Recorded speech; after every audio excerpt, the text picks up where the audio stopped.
Awesome. I think we're live.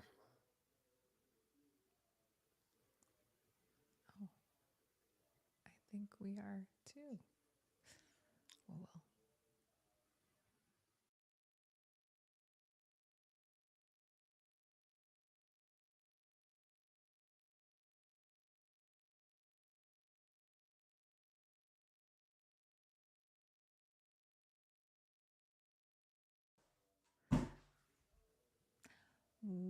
Welcome, mental health family. Wasn't sure if we were live again or if we were alive before. So hopefully we're alive. We're alive. Yes, we are alive, but we are live. But Yeah. welcome to Mental Health Monday. We're so happy to see all of you. Please put a 1 in the chat if you're hearing us okay. We have good audio. Just want to make sure before we go any further. But hello, Dr. Whyte. Welcome. Greetings. Greetings. Hope you're having Always a great good. week so far. Great. Your week has been good. That's Yeah. wonderful. Wait, Yeah. your week? Today's just Monday. So your Monday's been good. I guess it's felt like a week. Wow, that's quite a Monday. That the one day felt like a week. Oh Wow. man. But it's all good. How about you? How was your weekend? My weekend was very chill. I had most chill Sunday, and to be honest, wasn't didn't ha- I had clients today, but it wasn't jam packed, so it felt good. It was a good beginning of a week. Isn't boredom a luxury? You know, I have to say, when people ask me, they say, "Oh, what's your self care?" Just to do nothing. Absolutely.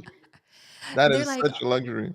and I'm starting to. There's a hobby that I am starting to mentally get into that I'm going to start physically getting into, and that's gardening. So I want Oh, to really get into it, but it's like you got to learn so much. It's like you don't. Well, I guess I can learn by trial and error too, but I'm still trying to learn enough.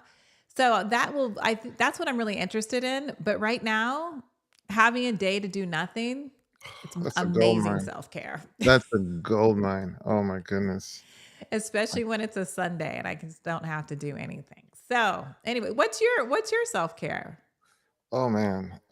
My self-care, some of the things I really, really enjoy. I love building a presentation. That is Okay. that is fun. Like Yes. building presentations. So that's fun. I love a nice walk.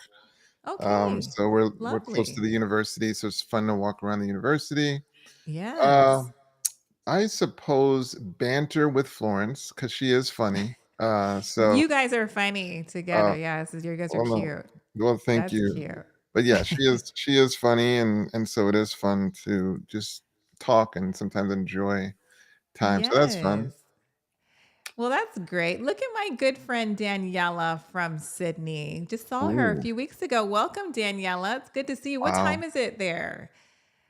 And you know what, Daniela, me and Ivor are just starting to catch up on our sleep. I feel like our body is finally getting back on like America time, Central Wow. Time Zone. But like Australia messed us up. It messed us up pretty good. So, but it's good to see you.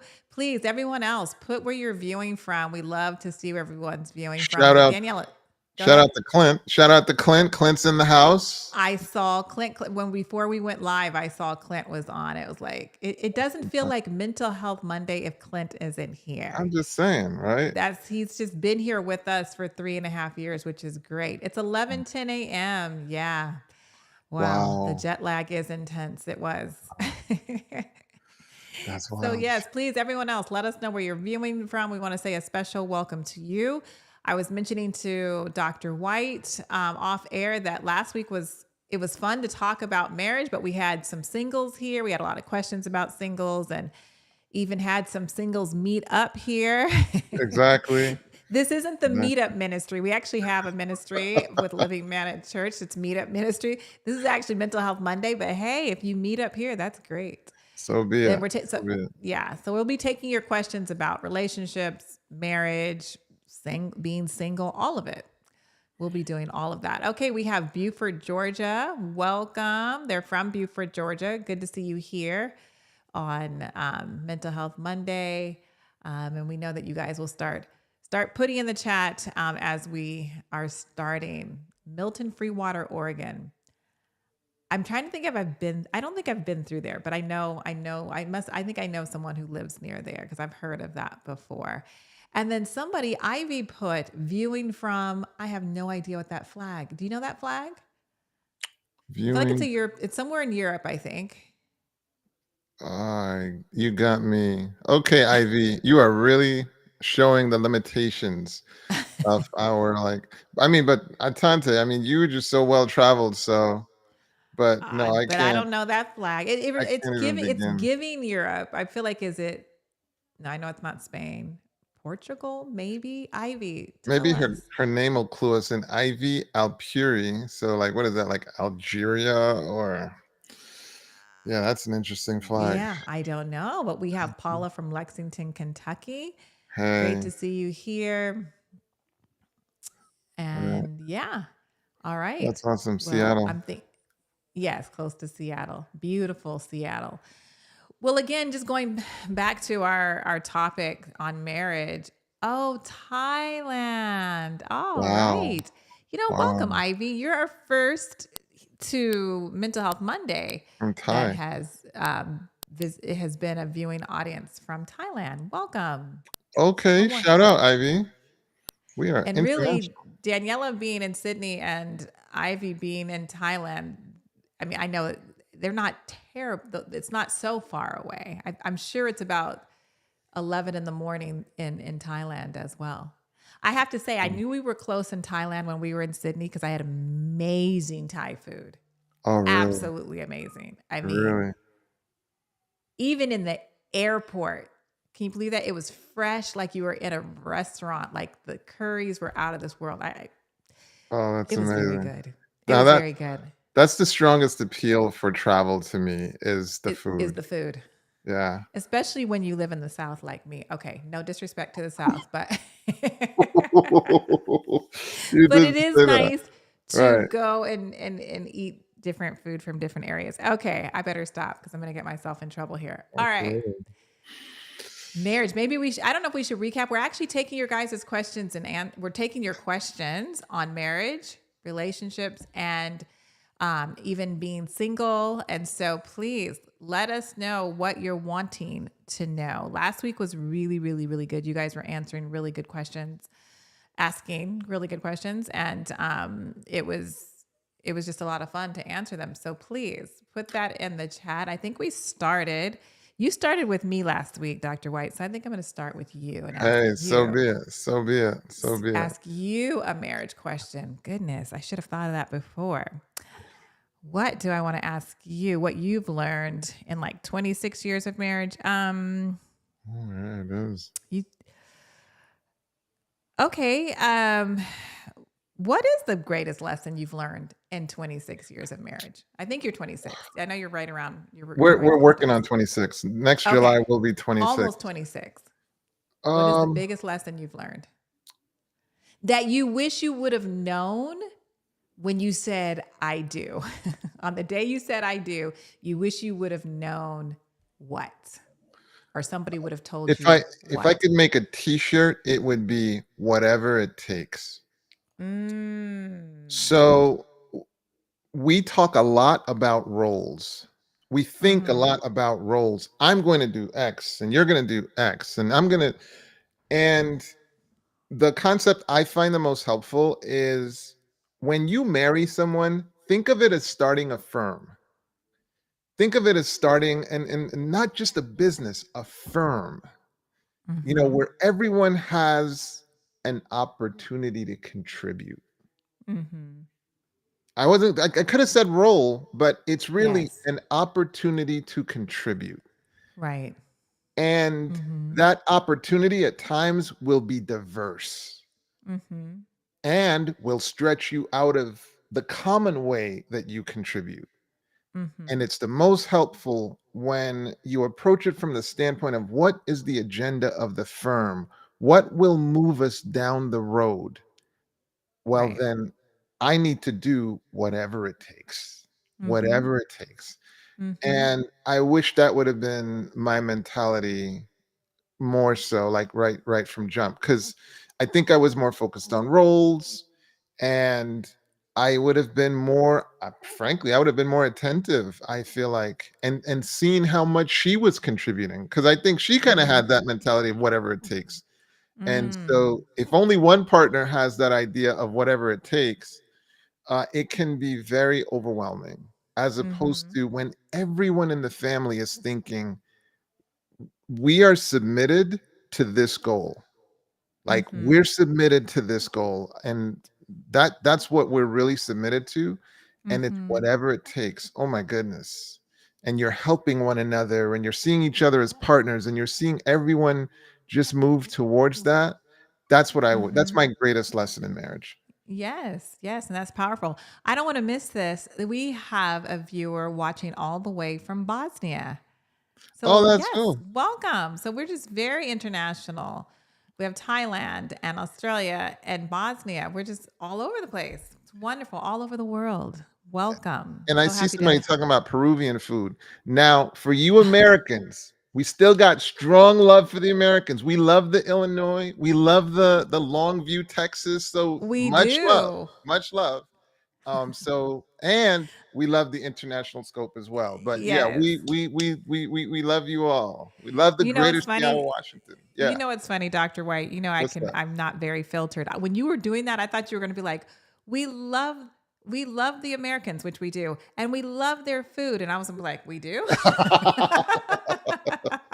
No, but Because Southern what is cooking. American food, honestly? Like Southern cooking, your mac and cheese. Oh, let's make it vegan. Fine. Yeah, I mean, Your because I'm vegan, I greens, don't really do all of that. I mean, if I can make a vegan version, of course. your But yeah, sweet like if you're potatoes. I I mean, they mean, got their yes, they yes, do those are dominate. awesome. That's Fresh true. fried. I mean, we're not championing like eating meat and all this kind of stuff. We know, but I mean, no, they got their thing We're now. gonna bring Dr. Batiste back on. Did you know that it's rumored that it's the GI, like, because I don't know if you've ever tasted like really, really good yeah, fried, chicken. What is it from Korea? I think it's like from Korea. Apparently, the GIs, when they went over to Korea, like they gave them the recipes of their like mothers, Oh, so they like can make so fried so chicken. that's why it's so legendary and it's so good. That's a rumor though. Don't don't ask me the evidence base. Don't ask me for the It's a article rumor and that where. you're just spreading internationally right now, but But anyway, but I guess we're just talking along the lines of food and how interesting foods show up. Anyway, sidebar. okay. Clint's like, let me get them off of food and back to marriage. Exactly, exactly. All right, Clint, welcome. All right, so what are some balancing principles we can use for our marriages while raising 4 kids? What are some balancing principles? Ooh, I think he's asking us, but I think I should answer. Especially as someone Just who's because had the better part of 4 kids. we have, praise God, 4 kids. So, Um, so what this is I have to say this is God because from the very beginning of our marriage, and this is before, and we still had things we needed to learn and work out because we just didn't really know everything, obviously. But because we were in ministry, we had heard about a couple that was in ministry and always traveled and was very well known. But they traveled so much, the ministry encompassed both of them. So the husband would go this way and the wife would go that way because they were trying to cover as much ground. They were basically, the ministry was like overtaking their life basically.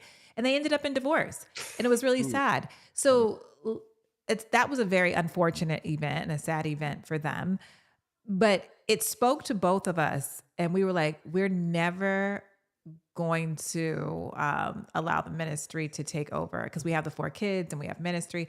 So we made it a point, and praise God again that we had family, my parents, grandparents, just family that could always watch the kids so that we could go away maybe once a quarter or just several times throughout the year to have our time together and not just have to always be like raising kids and doing ministry. So I would say one of the principles that we learned is to have time, to make sure you have time for yourself. And as the kids got older, we were able to just go on weekly date nights, but that was later on that we learned to do things like that. And you know what I mean? That was much later on. But just to always be pouring into our marriage by making sure we spend time just with for us, because 4 kids is a lot, Yeah, and a ministry. That's a fifth kid. that's the We got second, 5 kids, and that's the one that's the and a selfish church. kid. That's 6 kids. That's a selfish kid. Like they just it requires a lot. You ever see Hmm. the pictures where it's like mom's on this side, then you have the 4 kids, and then dad's on the other side? Right. And like you've got to, in my opinion, my humble opinion, you've got to fight Hmm. that. You can't Oh let yeah. anything come between you and your spouse. It's like that's what everything is built on. And you see it going in both directions, that Hmm. where at times the marriage can kind of melt away as this tornado called kids will just threaten to just take it over. And Oh, you bless them. We can't, love them, but yeah, you mm-mm-mm. can't let that happen. The other thing I would say is there's something about working with a person in the trenches. There's Hmm. something about that. And Hmm. I would say whether it's whoever the spouse is, it's like get in the trenches with your spouse, like Yeah. wherever possible. Don't let someone else do that. Get in the Hmm. trenches with them Right. because it bonds you. It really what Hmm. like there's a reason that these executives often end up with their secretaries. There's a reason. There's something about a person continuously coming through for you and Mm, mm, mm, idolizing mm, you and get in the trenches. mm. Yeah, most definitely. And it's something that bonds you and it blocks other people from getting in the trenches. It's like, no, no, I got Hmm. that. I got that Hmm. out the person.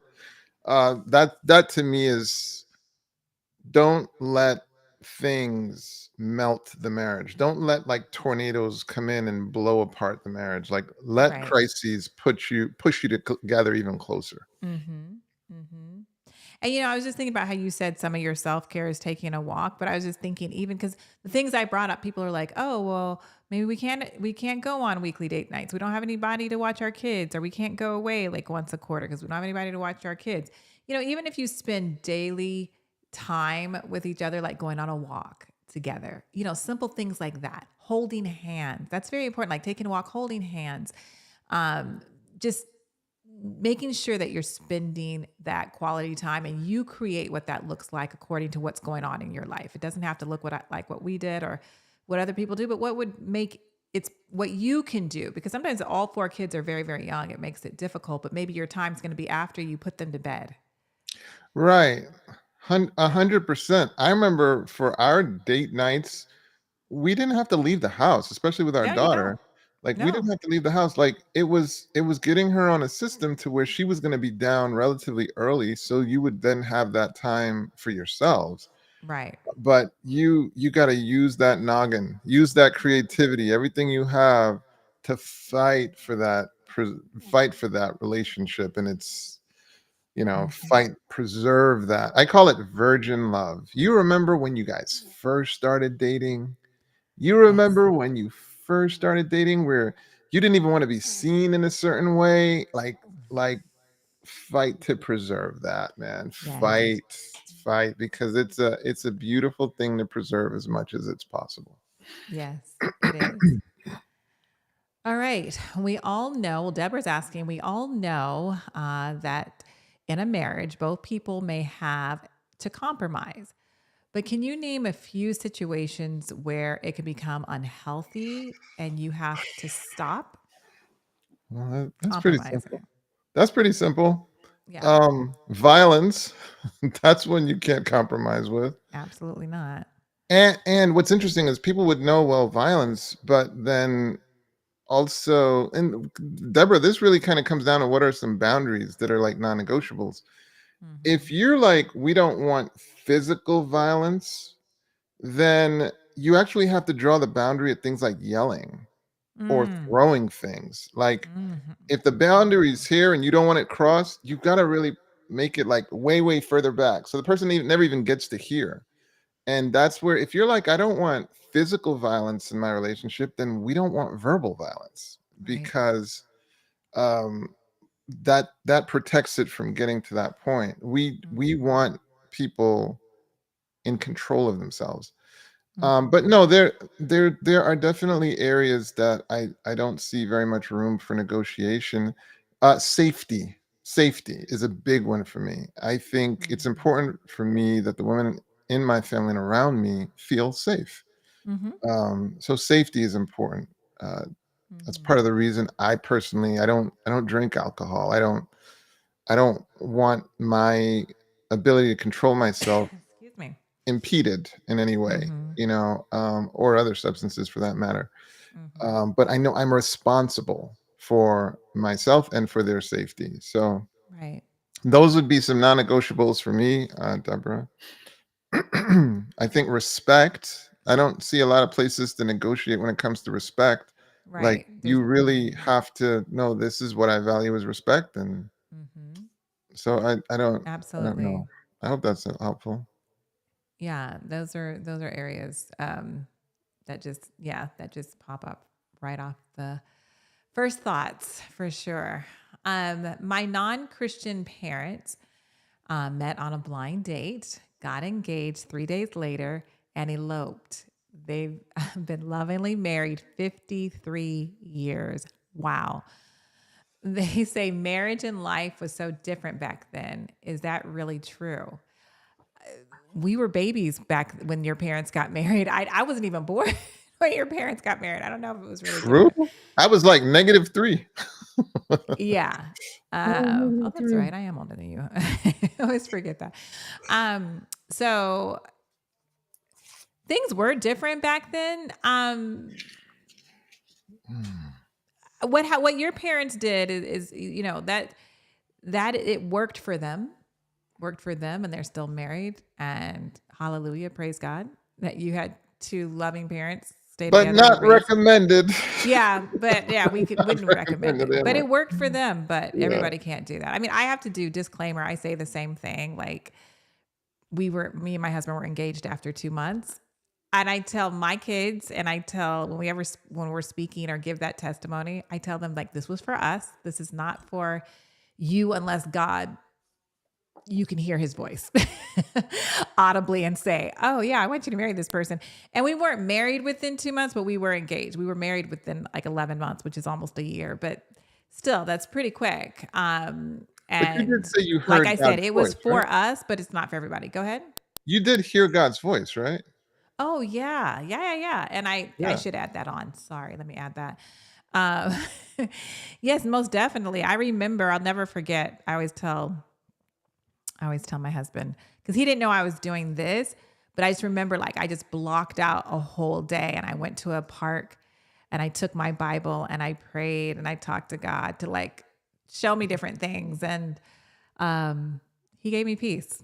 So yeah, Profound. there's more to that story, but it's Profound. not Now, Amara, a now, Amara, did your parents involve God? Was it like, did God give him permission or did they just get She lucky? just said they my non-Christian parents. They're Oh, still not Christians, but they're lovely people. but they might still pray to God even though they're not Christians, though. In Yeah, fairness. only Amber knows that. I don't know. Yeah. Yeah, they may pray to God. But the bottom line is whether you marry 10 years from now or you marry 1 year, it's really Mhm. wise to involve God in the Oh, process. yes. You know, Absolutely. And I guess that is you're right. Of course you're right, Dr. White. I mean, that's the ingredient that has to be in there because if you're even yeah, if you've just met them and you hear God's voice saying like, yeah, this is it. Okay, then that's okay, you're hearing God's voice. If you're right, if it's 3-4 years down the road and you hear God's voice, this is the person, then it's okay. Amber's hilarious. She said, "No, my mom prays on Thanksgiving." I kind of knew she was going to say something because Right, I, 'cause I've you know the yes, deal. I've met her parents. I've met. I can't say I know them, but I've met them. And I've heard a lot of Amber's stories, so I figured the answer was going to be no. Yeah. All All right. right. Let me see. So Oh, she a said, single person. We love our singles. I'm of course, single. However, what is the best way to handle conflicts or disagreements? Is it just communication or just compromise or both or something else entirely? Great question. Great question. I want to take a quick stab at it. Please. So it's definitely communication.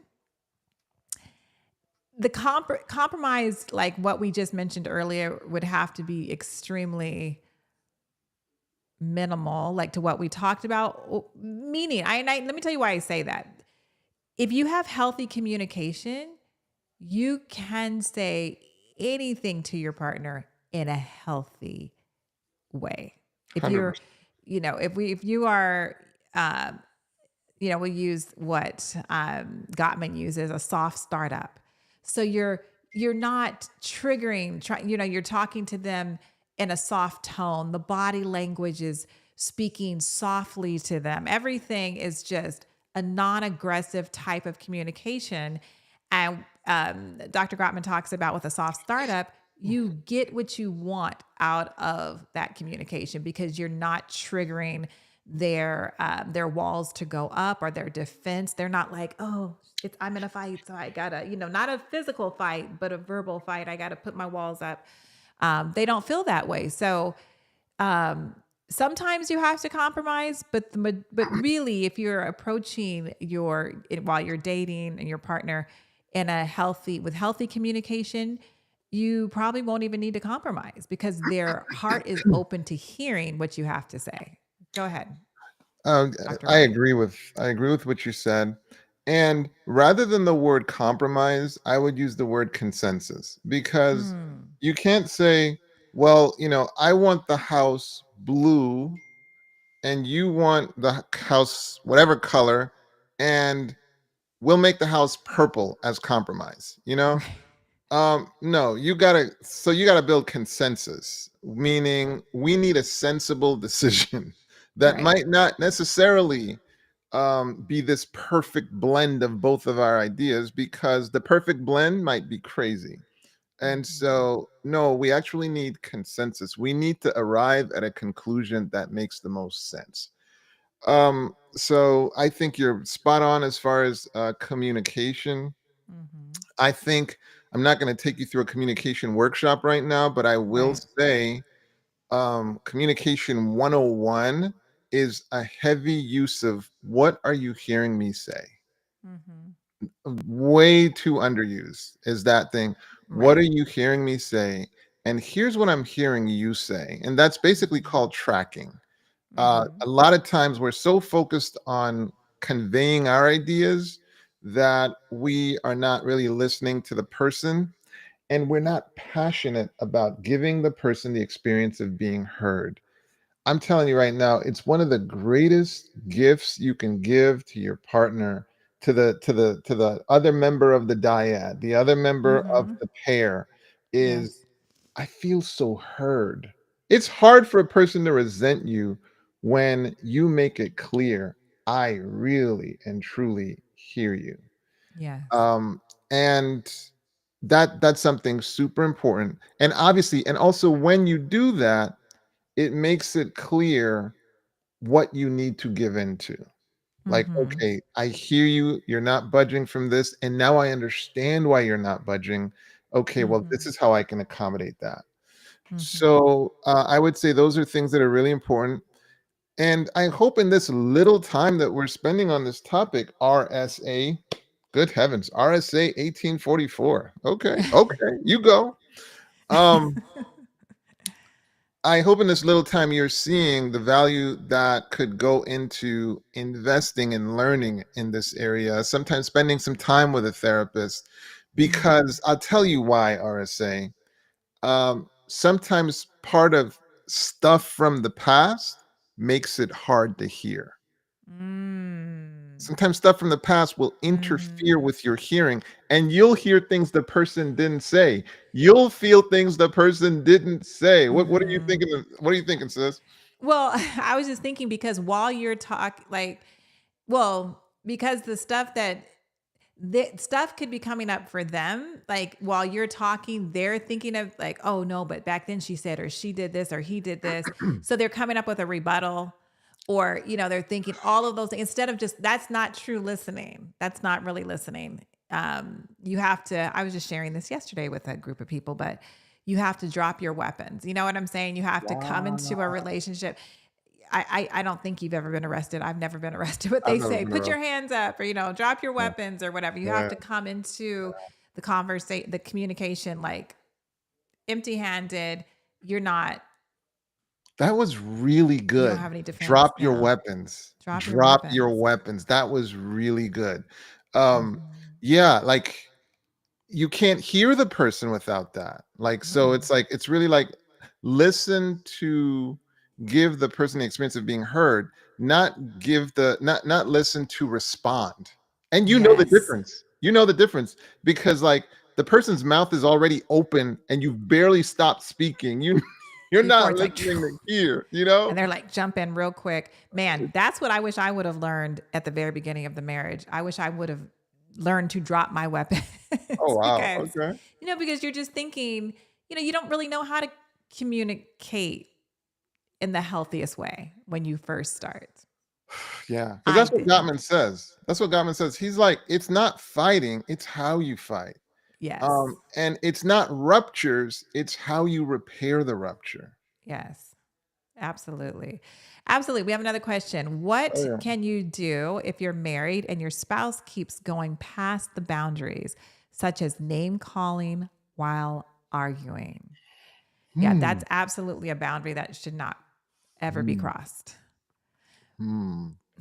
We keep bringing up Gottman, but we're talking about marriage. But he also um, talks about this specifically as well. I mean, if that continues, um, You're you're talking about already the at a four horse. level where the respect is not there. The disrespect is there. There's just not a high amount of respect, um, and those are steps to at some point. I mean, unless some intervention comes in, that the marriage is going to continue to get further and further, or the two individuals will get further and further apart. And so, when you're in that type of situation, it's definitely the time to call someone to get some outside help. And I would, any licensed marriage and family therapist, any, just therapist that works with marriages, it's definitely time to get some help. So Paula, I don't know how often you've come to Mental Health Mondays, but we've It's frequently. Paula. Is it Paula? Yeah, Paula. It's Paula. But we've frequently made references to Gottman, so we may as well just give you the backdrop. Mhm. Dr. John and Julie Gottman Mhm. are the famous founders of the Gottman Institute, and Mhm. part of their claim to fame is that they say that after analyzing even 5 minutes of a couple's interaction, they can, with 93% accuracy, determine if they will still be married in 5 years.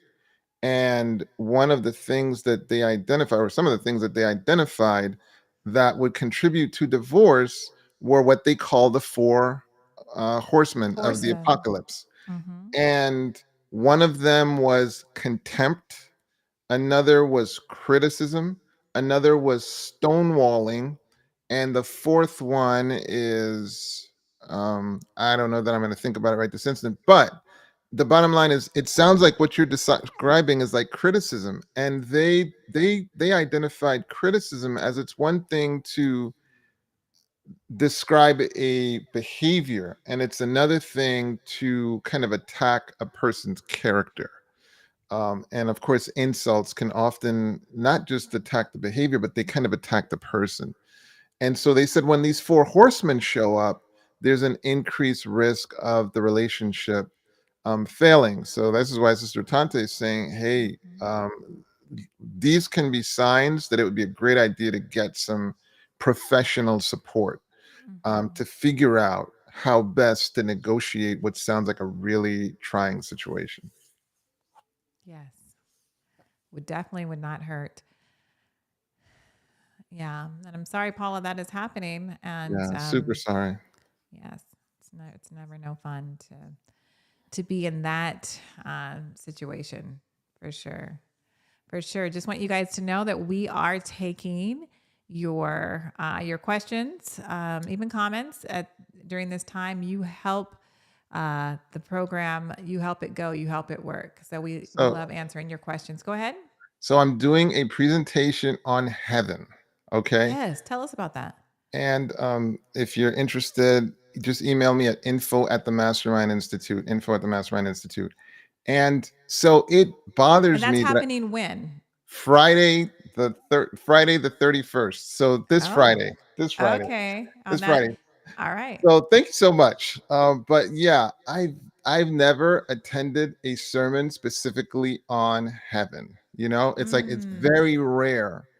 And Mm-hmm. some of the questions, like, what are meaningful things that'll happen in heaven? What will communication be like? What will intimacy look like in heaven? Mm.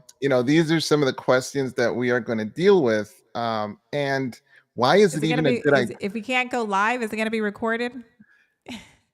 Yeah, email me, and we'll figure Okay. it out. All Info at the right. Mastermind Okay. Institute. Okay. But so we're going to do 4 p.m. Eastern Standard Time, but we are going to do an encore presentation at 7 p.m. Pacific Standard Time. Got it. So just think 7 p.m. Eastern and 7 p.m. Pacific Standard Time. And if you're interested, if this is something that you're interested, just email me at info at the Mastermind Institute. But just a topic Sounds that's good. near and dear to my heart. Yeah. Sounds great. Sounds amazing. Thank you. Okay, we have questions. What if a couple dating feels led by God to get married, but one of the partners still has reservations because of their different communication styles? How to tell if it's fear or something more?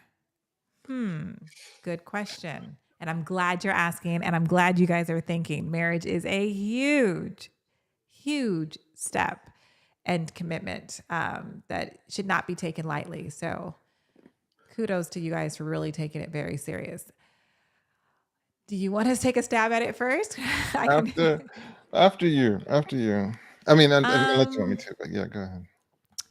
I mean, again, we only God can tell you. Only God can tell you if this person is for you, and you guys are to be married, right? So you spending time in prayer, hearing God's voice is very, very important.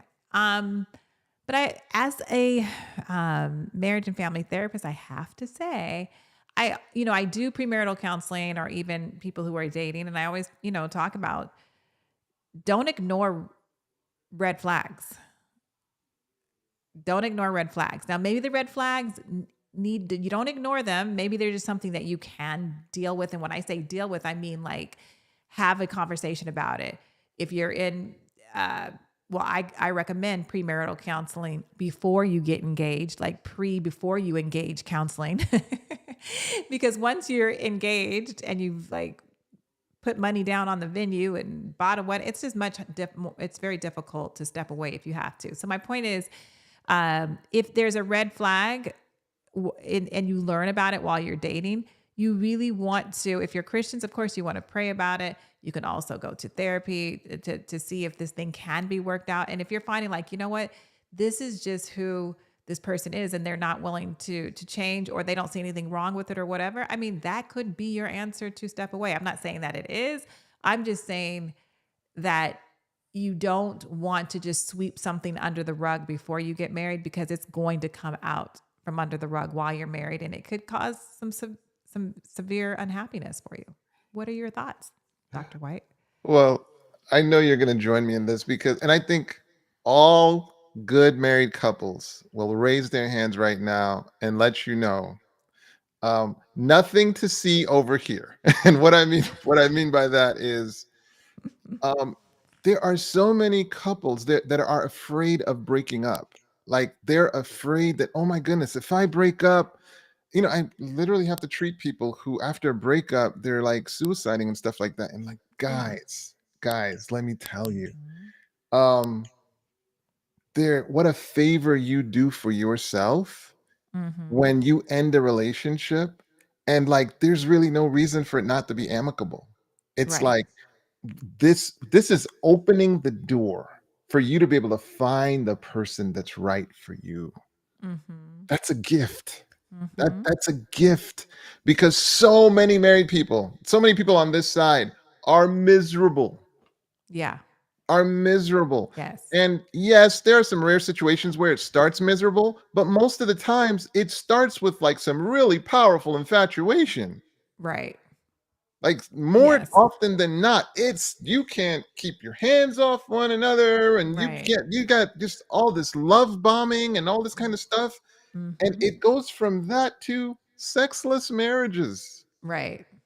Like, And yeah, it's the you don't most even wanna look or shocking talk and to the person. counterintuitive thing. Like, people sleeping in opposite rooms of the house and all this kind of stuff. And I promise you, they're looking at and they're Mhm. saying, if only. Yeah. If only. And so there is So this myth that single people mhm. have that, like, it's this horrible thing if we break up. No, it is a No, it's actually wonderful not. gift you're giving to each other. It's a wonderful gift you're giving to each other where Yeah. you have another opportunity. I have good news for you. I have good news. There are 4 billion people of the opposite sex on the planet. Good news. There's hope. I promise you There's there is. hope. There is Right. hope. There is 4 billion people, okay? And I like to tell people too, especially young people when I worked at the university, because young adult, they definitely don't want to break up. But I'm like, look, if this is God's will for you, if this relationship is for you, even if you break up and it's God's will, it'll come back around.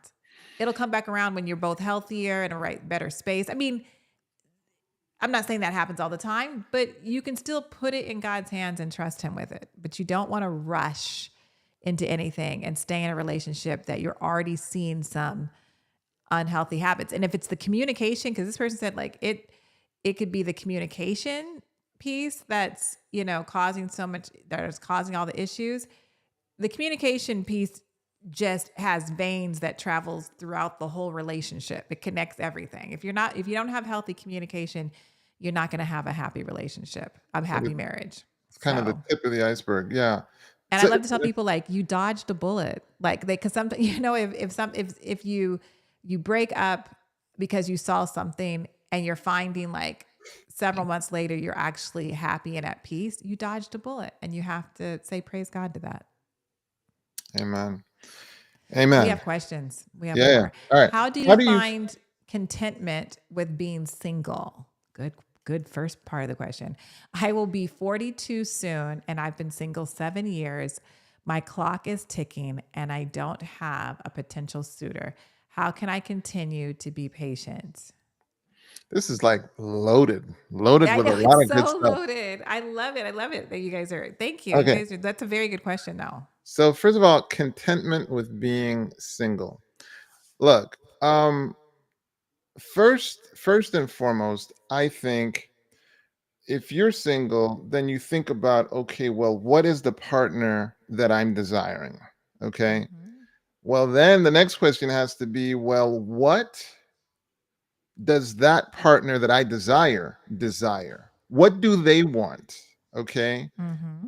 And then let me position myself to give them that thing in abundance. Okay. Hmm.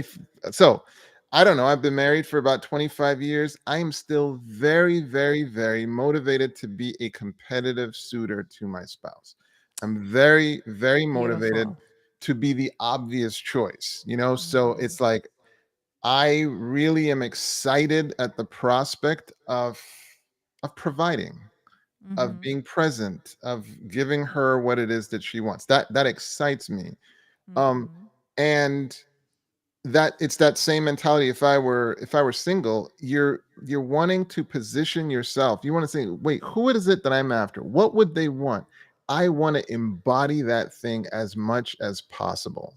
Hmm. And this is what I mean by when I started my relationship. When I started my relationship, I was more focused on what I wanted. And Hmm. as I've grown older, as I've matured, I am now really interested in what that person wants and That's positioning good. myself to give that. Hmm. So that's the first part. So and I guess the contentment piece is, man, put the energy into being that person, into Yes. like put that energy like, and do I have that? Do I have the spirit that they would find valuable? Hmm. All of the things that they would find. Oh my goodness. And you got to be realistic. You got to be realistic. You might even want to just talk to a person with those like the person that you're like, I would be really interested in that person. Pull them aside and talk to them. Just talk to them. Be Hmm. like, hey, man, what is it that you want? What is it that Mhm. you would desire? Real talk, no judgment. What would you really value? What are the Right. Excuse me. non-negotiables for you? You know? Mhm. And I think that a lot of people are scared of doing that. So they presume they know what the person wants without documenting this is what they want and then positioning themselves to give it. I'll be Right. 42. You wanted to jump in, sis? Well, this is the same question. I just want to say really quick, and we've talked about it on here, that this is the time, like you're saying, this is the time that while you're single, is to pour into all the self help books about how to become a good spouse, a good husband or wife, and even going to therapy, even just to deal with your own individual things that you're realizing could be an issue. Like this is the time to do that work so that when that person comes into your life, excuse me, I have a tickle in my throat, you will be ready to be that person that they are needing and for the relationship to be amazing. So these single years are not to be wasted. There's a Exactly. work to be done. There's a work to be done. Look at it like for you're preparing yourself for the marriage. You're Passionately and do that Oh, passionately. yes. Next, you said, And you're praying that God and the Holy Spirit puts it on the person that's for you on their heart. So they're doing that the same thing. So when that you come put that together, put that it's just back going to up, be Amara. perfect. We just dealt with the first part of the question. Oh, you're right. That was a loaded We question. just warming up. Come on, Amara. All right, there we Amber's go. Then she said, I will be 42 soon, and I've been single 7 years. But the part I really want to deal with is my clock is ticking and I don't have any potential suitors. Let's deal with that. So a lot of times the suitor that's interested in you, you're not interested in them. mm, So it's not necessarily true you don't have suitors. Sometimes what mm, you're shooting for might not be all that available. And sometimes person might have been adequate, but like the people that you're shooting for. So now let's say, for example, I'm shooting for like a 10 in terms of like, dude, so a lot of the things that come with the so-called 10 you might not be able to deal with. Now, I'm married to a 10. I'm just messing around. Just in case you're watching Florence, right? Right? mm-hmm. Yeah. Yeah, if you some of the issues that you have to deal with at that, you know, Mm-hmm. rating kind of makes relationship impractical. Right. And so sometimes you kind of have to modify and realize, wait a second, when I think about the life that I want to live, that's more Mm-hmm. congruent with this particular rating. And Mm-hmm. when you get down to this particular rating, you might see there's actually a person that you might be ignoring and you didn't really Mm-hmm. see as viable, but they're actually viable. They're a decent person. Right. And now this isn't to say Piran Mech that this applies to you, but there are people who have broken picker syndrome. Right. And some of the and the good guys are boring. Like they like the guys with a little edge or the girls with a little edge, and it's Yeah. like there it's broken picker. Like a lot of times like Mm-hmm. people have been like wounded from the past. So yet again, you got these wonderful people surrounding you, but you're not interested You're in them. not even interested, not You're even like looking. you're not, Mhm. I don't have any viable suitors. You got like 3 people in the friend zone. You got this other people in your DMs, but you're not interested. And so Mhm. it's kind of reacclimating. And again, that might not apply to you, but I think there's some listeners for whom this might apply. And Most so that's why definitely. sometimes you got to fix the broken picker, get the therapy, heal the trauma so that you Yes. can reacclimate to no, it's not boring when a person says they're going to show up at 6 and they show up at 6. No, that's a good Right. thing. It's That's not it's a good boring that a thing. person is dependable. And I'm not going to give kudos to the person who they just show up whenever they want. And I'm so glad that they showed up because they finally should. No, you got to Right. recondition yourself. So, Absolutely. No, that was great. That was a great answer to her three-part question. right. I know. Yes. Can we please, because we're our time is slipping. You guys have great questions. If we don't get to all of them, come back next week because it's like we're doing a series on relationships here. What are your thoughts about both partners coming to the conversation where you both agree that you're not enemies, you both want the best for each other and focus on feelings rather than actions? We kind of talked about that before, where it's like, Yeah, don't demonize the breakup. right. Don't view this as toxic or awful. And there's one other thing. Like, if you really, really love the person and Mhm. they're saying to you, I don't want to be with you, right? Mm, Rather than making it about you, like, if you really love them, don't you want them to be happy? Or would right, you rather, nope, nope, nope. I need you to just love me, even though you've made it clear I'm not quite your cup of tea. right. Well, you're missing the opportunity to get to your audience that celebrates you. There's an audience that Mhm, celebrates you. Sometimes you just got to be patient to find it, or you have some mhm. evolving to do also.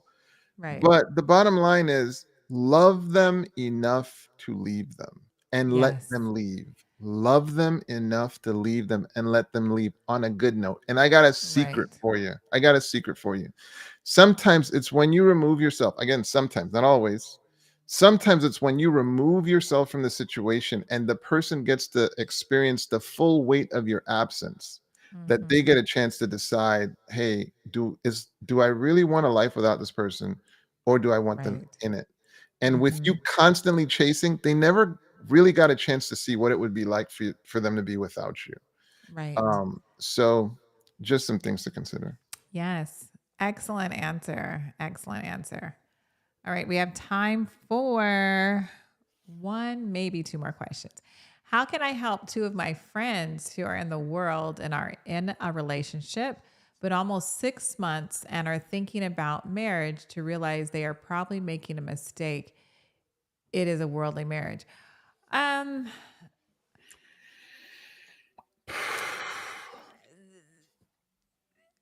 You said you said they both don't have a relationship with God. And so um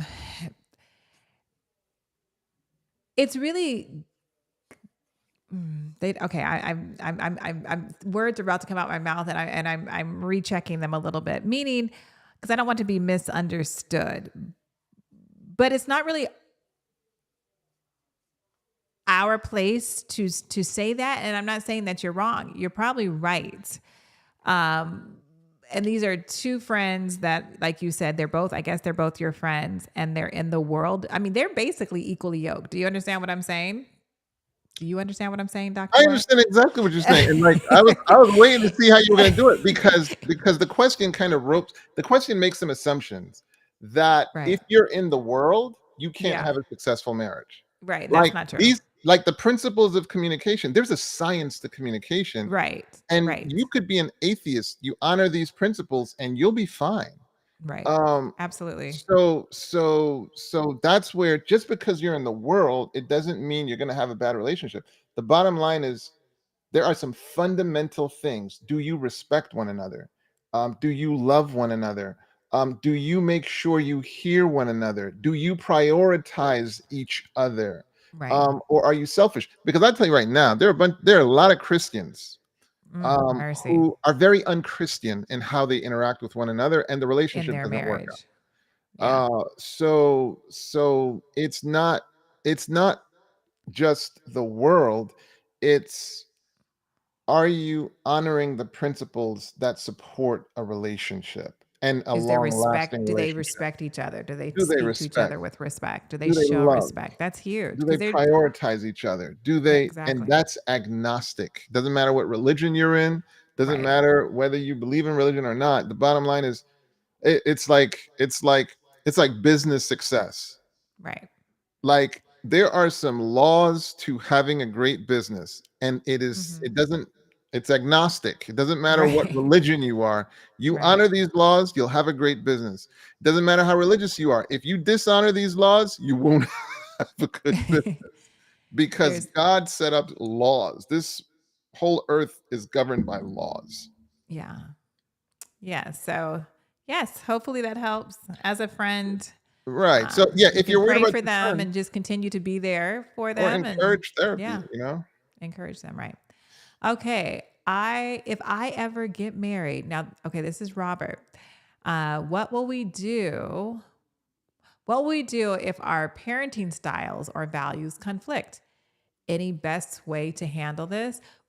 First of all, yes, if you ever think that you want to ask somebody to get married or you're thinking about that, I want you to go to premarital engagement counseling because you can talk about those type of things. Those are the type of things you discuss. You don't want to find out the parenting style when you're in the once you're in the marriage.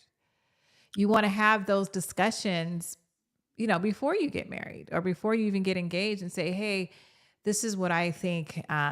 This is how I believe I'm going to raise my children. Or this is how I'm going to discipline or whatever."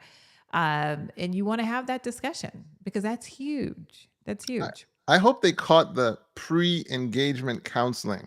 I Like, hope because so it's too. it's super unfair to approach a therapist.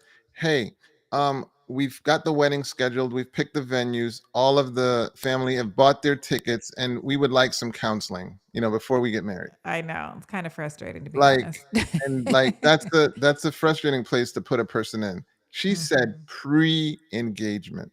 So before all that, because counseling might show you that you guys don't belong together. Right. And it's an unfair position to put a counselor in after you've kind of stacked the deck. No, pre-engagement. So the point being, Robert, you have these conversations beforehand because if there's no meeting of the minds, you fill in the blank, Robert. Yes, that was a great question though. Great question. And that will be our last question of the evening. I'm enjoying this.